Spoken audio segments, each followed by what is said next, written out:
The name Bobby Riggs often conjures images of a flamboyant showman, a self-proclaimed male chauvinist who challenged the very fabric of sporting equality. I think they have to be off their rocker, Howard. How can they root for that liberation gal? We got all the guys on our side because we're for the liberation counter movement, liberation for men. We want more rights and more privileges than we have now. Yet, beneath the veneer of the provocateur lay a tennis player of immense skill, a champion whose strategic brilliance and relentless will to win shaped an era of sport. Bobby Riggs is, if you don't know by now, is probably the most talked about athlete, certainly in this country and possibly all over the world. This is the story of Robert Larrymore Riggs, a man who, regardless of the controversy he courted, carved an unforgettable niche in tennis history. When did you first start to play tennis? 1930. Were you pretty good from the start? Absolutely fantastic to start with. Almost won my first tournament, got to the finals, never lost another match after that. Born in Los Angeles, California on the 25th of February 1918, Bobby Riggs's entry into the world of tennis was not one of privilege or immediate natural gifting. He wasn't the tallest, nor the most physically imposing. What he possessed, however, was an insatiable hunger for competition and a keen analytical mind that would become his greatest asset on the court. He picked up a racket relatively late, at the age of 12, but quickly made up for lost time. His early training was characterized by a rigorous self-discipline and an uncanny ability to dissect an opponent's game. His early exploits hinted at the champion he would become. By the age of 14, he was already making waves in the junior circuits of Southern California. A testament to his burgeoning talent came in 1935, when he clinched the National Boys Singles Championships. The following year, 1936, saw him lift the US Clay Court Championship, further solidifying his position as a rising star. These were the formative years, where the tactical maestro began to emerge, where the groundwork was laid for the strategic genius that would define his game. He didn't overpower opponents, he outthought them, outlasted them, patiently waiting for opportunities, much like a chess grandmaster. 1939 would prove to be a watershed year for Bobby Riggs, a year that saw him ascend to the very pinnacle of amateur tennis. It was at Wimbledon, the hallowed grounds of tennis, that Riggs cemented his legendary status. He achieved a feat rarely accomplished, a remarkable triple crown, claiming victory in the men's singles, men's doubles, and mixed doubles titles.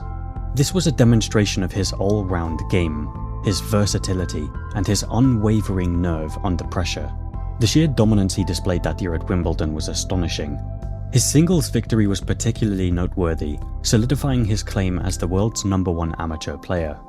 Beyond the trophies, 1939 also highlighted another fact of Riggs' character: his daring and his shrewdness. Famously, he placed a significant bet on himself to achieve the clean sweep at Wimbledon. He was a very confident player, confident in his own abilities, and Wimbledon was just an amateur tournament at the time, so the only way for him to make money was to bet on himself. So that's what he did, and he bet on himself in singles, doubles, and mixed doubles, and swept them all and made a killing. He began by wagering £100 at 3-1 odds on winning the men's singles. With characteristic audacity, he then convinced the bookmaker to allow his potential winnings from the singles bet to roll over onto the men's doubles at 6-1 odds, and subsequently onto the mixed doubles at 12-1 odds. He secured all 3 titles, walking away with a staggering payout of £21,600, equivalent to $108,000 at the time. Gamble that I made at that age, £100, I ran it up to $100,000 at the time. So you went over and announced ahead of the time you're going to take Wimbledon singles, doubles, and mixed doubles. Everybody thought I was out of my mind. I Yeah. should have been happy to win one of them. It's never been done before or since on the first visit, winning all 3. So that was a pretty good feat. Riggs later admitted that he kept this audacious betting quiet, as the United States Tennis Association, given his amateur status, would have frowned on betting on tennis. He cleverly left his winnings in a London bank, intending to collect them after turning professional. The unforeseen outbreak of the war meant the money remained there, accumulating interest and ultimately providing him with a nice nest egg when he eventually left the Navy. Riggs didn't just excel on the grass courts of Wimbledon. In the same year, 1939, he also triumphed at the US National Men's Singles Championship, a title he would win again in 1941. His contribution in American tennis extended to the team format as well, as he was an integral part of the winning US Davis Cup team in 1938. These were the years where Riggs established himself as a dominant force, a player whose strategic acumen and relentless consistency were almost without peer. He had a unique ability to play what was termed airtight tennis, a style characterized by minimal errors, precise ball placement, and almost maddening ability to return every shot. He understood the geometry of the court like few others, always positioning himself optimally, always forcing his opponents into uncomfortable positions. With such an impressive amateur record, it was perhaps inevitable that Riggs would turn professional. He made the leap in 1941, seeking new challenges and the financial rewards that accompanied the professional circuit. However, his professional career, like so many others of his generation, was interrupted by the outbreak of World War II. Riggs served his country, putting his tennis career on hold. Upon his return from military service, Riggs quickly re-established his dominance in the professional ranks. He continued to compete at the highest level, proving that his time away had not diminished his extraordinary abilities. He secured the US Pro Championship in 1946, 1947, and again in 1949.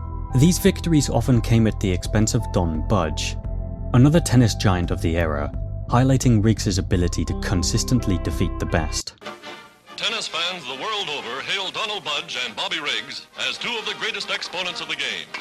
At Long Island's famous Forest Hills, the Wimbledon of America, they meet for the National Professional Championship. His matches against Budge were often epic encounters, showcasing the pinnacle of men's professional tennis at the time. Riggs' tactical approach was particularly effective against powerful hitters. He would absorb their pace, redirect the ball with uncanny accuracy, and frustrate them into errors. Bobby Riggs, wearing shorts, keeps hammering at Donald McNeil of Oklahoma City. The little Chicagoan fires like a machine gun, driving McNeil into errors, and Riggs takes the first set. Decades after his professional prime, Bobby Riggs re-entered the public consciousness in a spectacular and controversial fashion. By 1973, at the age of 55, Riggs, ever the showman, sensed an opportunity for renewed fame and, perhaps, a final hurrah in the spotlight.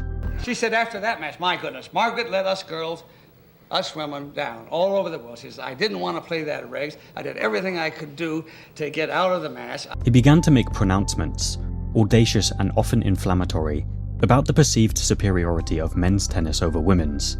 He declared that even at his age, he could defeat any top female player. These pronouncements, laced with a deliberate chauvinistic tone, were designed to generate publicity and attention, and they succeeded spectacularly. His first highly publicized challenge was to Margaret Court, then a dominant force in women's tennis. Their match, held on Mother's Day, was quickly dubbed the Mother's Day Massacre due to Riggs' comprehensive victory. He defeated Court in straight sets, 6-2, 6-1. This victory only amplified his claims and set the stage for an even bigger spectacle. There it is. Bobby Riggs wins 6-2, 6-1. Unbelievable. Now, he resorts to beating women and destroying the whole lib movement in the United States by himself. The ultimate challenge, and the event that would forever intertwine Bobby Riggs' name with a significant moment in social and sporting history, came against Billie Jean King. King was not just a tennis champion.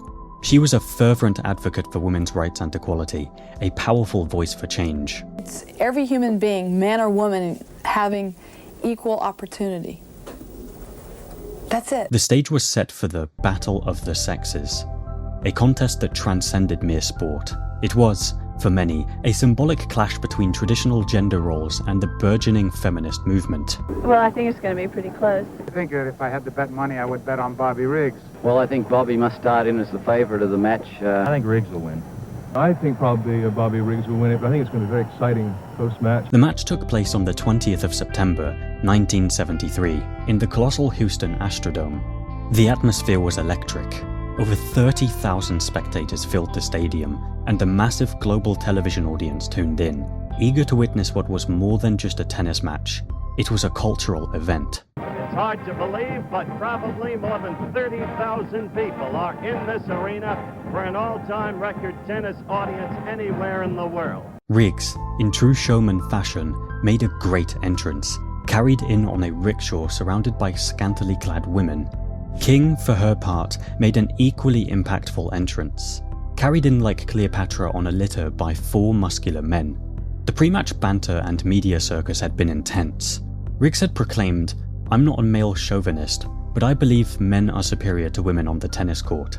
He reveled in his role as the antagonist, believing it would only increase interest and viewership. King, however, saw the match as far more than entertainment. She later stated, "I thought it was really important to win this match. I truly felt that if I didn't win, it would set back women's tennis and women's self-esteem and women's liberation at least 50 years. The match itself was a highly anticipated affair.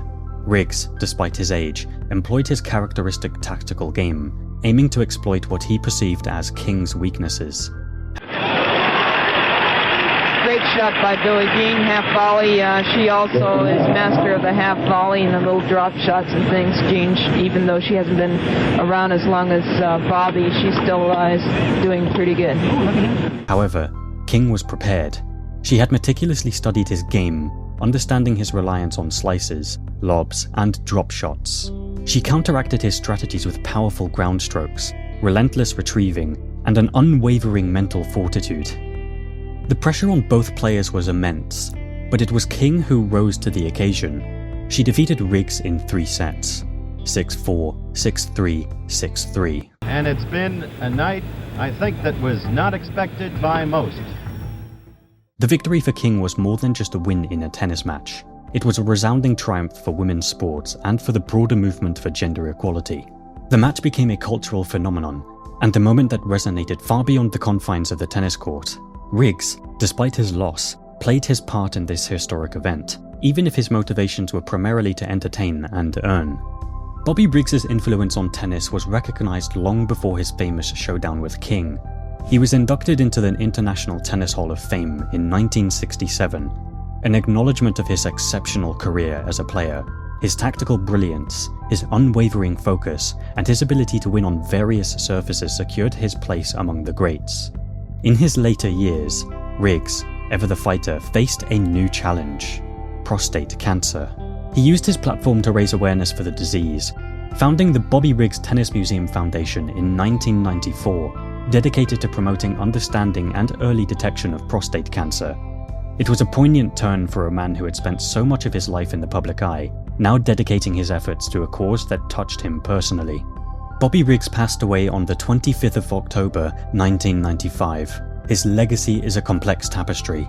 He was a genuinely great tennis player, a strategic genius whose understated game delivered consistent victories. He was also an unashamed showman, who understood the power of publicity and embraced his role as the provocateur. The Battle of the Sexes, while designed by Riggs as a spectacle, inadvertently served as a powerful catalyst for social change. He may have played the villain, but in doing so, he helped to highlight inequalities and ultimately contributed to a more equitable sporting world. His life was a testament to competitive spirit, a willingness to entertain, and an enduring presence in the story of tennis.